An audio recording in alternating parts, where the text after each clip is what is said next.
একটি ছোট্ট গ্রামে এক বিশাল পুরনো হোস্টেল ছিল।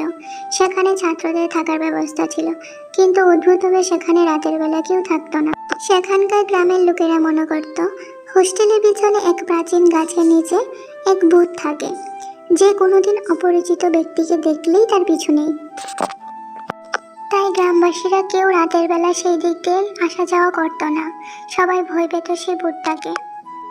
একদিন একটি নতুন ছেলে সায়ন হোস্টেলে ভর্তি হলো। সে খুবই আগ্রহী ছিল হোস্টেলের ইতিহাস জানার জন্য, কারণ সে এসব ভূত প্রেত বিশ্বাস করতো না। তাই সে এটাকে জানার জন্য খুবই আগ্রহী ছিল। রাতে সায়ন নিজের ঘরে একা ছিল। তার মনে হলো জানালার পিছনে গাছের মধ্যে কিছু একটা শব্দ করছে।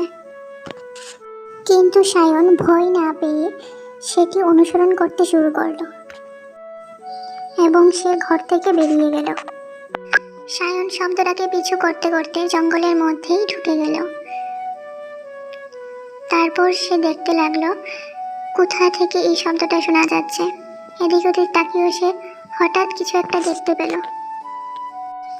সায়ন বলতে লাগলো, কে ওখানে, কে আছো বলো। তখন এই ঝোপঝাড়ের মধ্যে থেকে একটি পেতনি বেরিয়ে এলো। সায়ন পেতনিকে দেখে খুব ভয় পেয়ে গেল। তারপর ও চিৎকার করতে লাগলো, বাঁচাও বাঁচাও বাঁচাও। তারপর ও দৌড়াতে লাগলো, পেতনি ওর পিছে পিছে দৌড়াতে লাগলো। অনেকক্ষণ যাওয়ার পরে সায়ন দেখলো পেতনিটা ওর সামনে একটি রেখার মধ্যে ঢুকে আছে। তার পেতনিটা বললো, আমি এই রেখা বেরোতে পারবো না, হলে তোর আজকে লাস্ট দিন হয়ে যেত।